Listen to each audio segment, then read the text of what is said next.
À quoi ressemblent les plages maltaises? Et bien là en ce moment je suis sur une plage maltaise et en général ça ressemble à ça.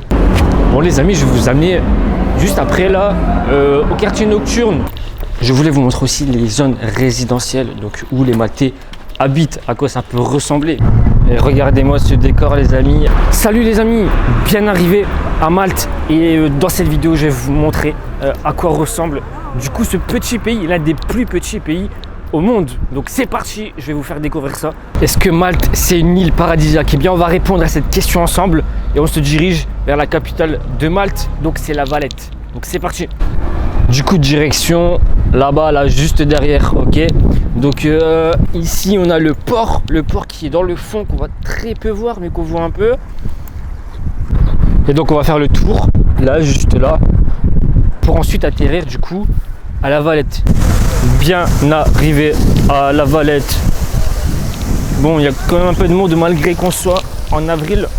Et je vais vous montrer un peu les décors qu'on retrouve ici. On ira bien sûr aussi dans des endroits un peu plus animés. Ok, mais je voulais vous montrer la capitale également. Ok. Donc c'est parti les amis.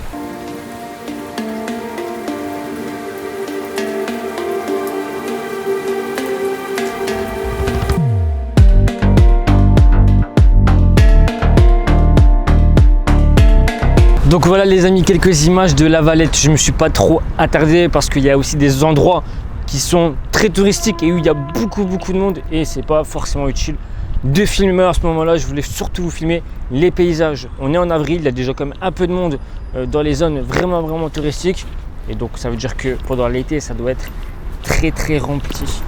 Ok, donc là je me redirige vers là où je suis habituellement et je vous filme aussi comment c'est. L'ambiance est différente et on va s'y rendre. Allez, du coup retour et forcément qui dit Malte dit aussi des watts. Donc vous pouvez en voir ici de partout et on se dirige du coup vers San Gilizan. A priori ça se dit comme ça.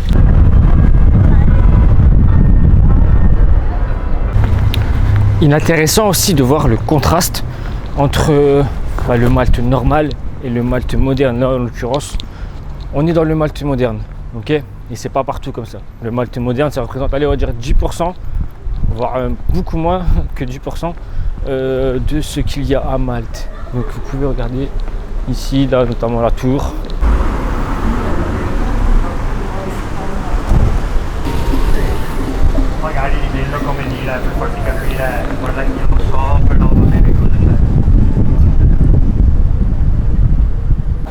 Toujours dans ce même quartier de Malte les amis, et c'est là des quartiers en fait qui est le plus tranquille. En tout cas ce coin là du quartier c'est là des plus tranquilles.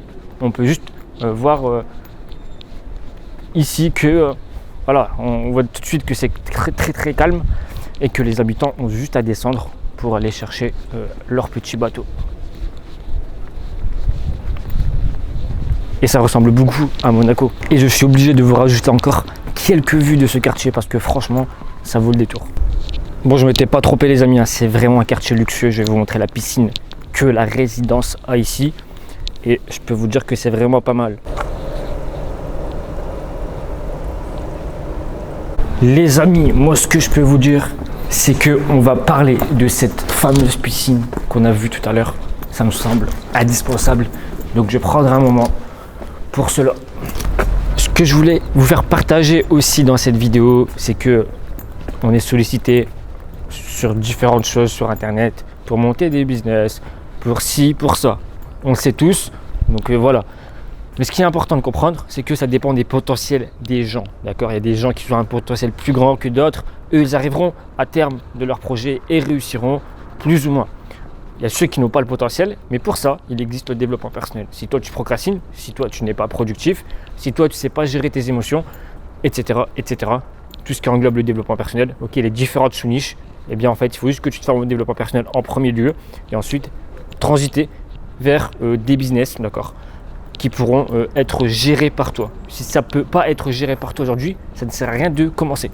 Ok, donc pour ça, je t'ai mis un lien à la description de cette vidéo. N'hésite pas à m'appeler, c'est gratuit. On parle de ce qu'on peut voir ensemble, ce qui est déjà établi de ma part, ok, parce que moi déjà tout est fait. Et ensuite, on voit comment on avance Et si jamais t'es pas intéressé tout de suite, n'hésite pas à t'abonner et à aimer la vidéo. Et c'est pas fini, on continue la vidéo et je vais vous montrer encore d'autres endroits de Malte. C'est pas terminé les amis, si vous voulez découvrir Malte, restez jusqu'à la fin. Ah oui, j'ai pas précisé concernant Malte, il n'y a pas de plage. C'est juste des... il y a des plages mais il n'y a pas de plage avec du sable. Il y en a mais c'est un peu plus loin, il n'y en a pas beaucoup. Donc en fait c'est une île qui est entourée surtout bien fait de côtes juste comme ça, comme vous voyez là. Donc moi personnellement j'ai pas trop vu de personnes se baigner. Donc si vous voulez savoir, si vous voulez venir pour vous baigner, du coup vous savez qu'il n'y aura pas du sable fin partout. Ça sera plutôt ça en fait. Ce genre de paysage avec beaucoup de bateaux. Donc forcément pour se baigner c'est pas l'idéal. Par contre il y a du poisson de ouf, pas besoin de pêcher, tu peux limite plancher ta main et en attraper un. Donc ça c'est pas mal, l'eau est transparente ici. Et regardez-moi ce décor les amis, avec des bateaux qui se dirigent vers les îles à côté, donc des îles qui font partie de Malte.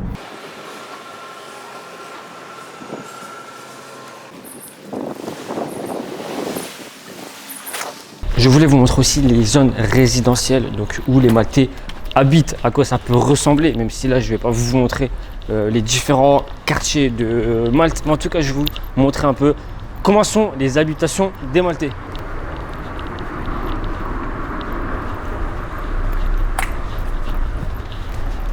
Là on est dans une rue typique, on va dire, éloignée un peu du centre et de là où il y a les boutiques. Donc ça donne à peu près ça. Après ça dépend où vous êtes sur Malte.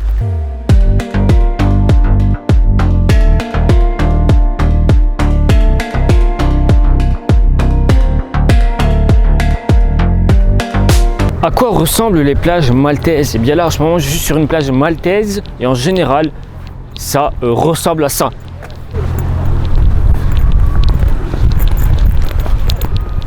Malte est un grand rocher et du coup il n'y a pas de sable fin à part à quelques endroits. Généralement on retrouve du coup ce type de plage. Donc voilà la mer juste là, juste derrière. Et effectivement pas de sable, au moins on est sûr qu'on va pas mettre du sable sur nous partout. Ok, c'est l'un des avantages quand même si c'est toujours mieux d'avoir du sable fin, forcément. Et d'ailleurs dites-moi en commentaire si vous êtes déjà venu à Malte en été pendant la saison haute, et dites-moi aussi s'il y avait du monde sur les plages, parce que là il n'y a vraiment pas beaucoup de monde.